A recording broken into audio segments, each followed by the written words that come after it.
Well, joining us now to discuss this, Gautam Chikarmane. He is the executive editor of business with the Hindustan Times. And also joining us from Mumbai, Joshi, principal economist with CRISIL. Thank you both very much for joining us. Let's just take that first one right up off the top.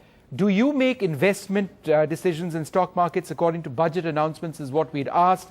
And sometimes is what 37.26% of the people said. Never is what 42.04% percentage of the people said. So if you just to consider that final never figure, would you agree that perhaps stock market reactions to what the budget actually announces are somewhat overrated?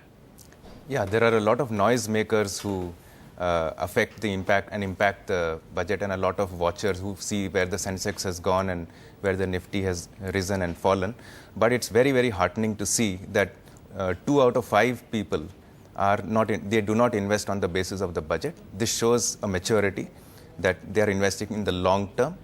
They probably have a systematic investment plan going, and may their tribe increase. I would like to see this number grow to 50%, 70%. Retail investors should not bother about day-to-day changes in the Sensex. Mr. Joshi, given the fact that we've seen markets being substantially down this year, the mood in the market for so many reasons has been down, and now you have this crisis in West Asia as well, concerns about oil prices. Overall, do you believe that the markets are really looking out for something special in the market to lift the sentiment, as it were? Well, I think I agree with what Mr. Chikarmane said, because I think it's the sign of maturity of the market. But yeah, I think there is some expectation that that there'll be some reforms, in the sense that the last few budgets have been quite disappointing on that front. And I think, given the fact that some image has been dented because of these governance-related issues, I think a breath of fresh air from some initiation of some reforms might be good for the economy as a whole, and which I think, as a second-round effect, will be good for the market as well. Okay, let's move on to the second point. Do you think the budget should address corruption this time? 53.98%, 54% almost said yes, but quite significantly 38.91% said no. Let's look at the 38.91% saying no. Is this because people are constantly concerned this time of the year on the government having more schemes to perhaps get more details on their money, their investments, where their funds lie? I don't know. Given the political atmosphere and the societal atmosphere in the country right now, I would have imagined that 9 out of 10, 90%, 95% people would have wanted that the government should address corruption directly. The issue of black money is hot.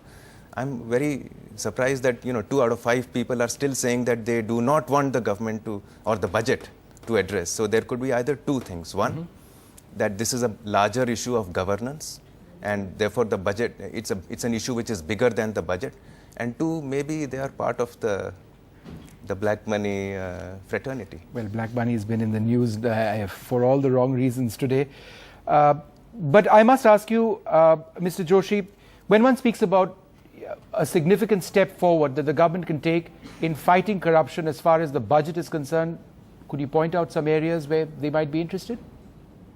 Well, sure. I think budget essentially is a financial statement of the government, but I think these days budget have also become some sort of a platform for pushing the policy of the government, or at least reverberating that. So I think where budget can look at is, I think government has a lot of schemes, a lot of subsidies, a lot of social safety net programs going, and there are leakages in them.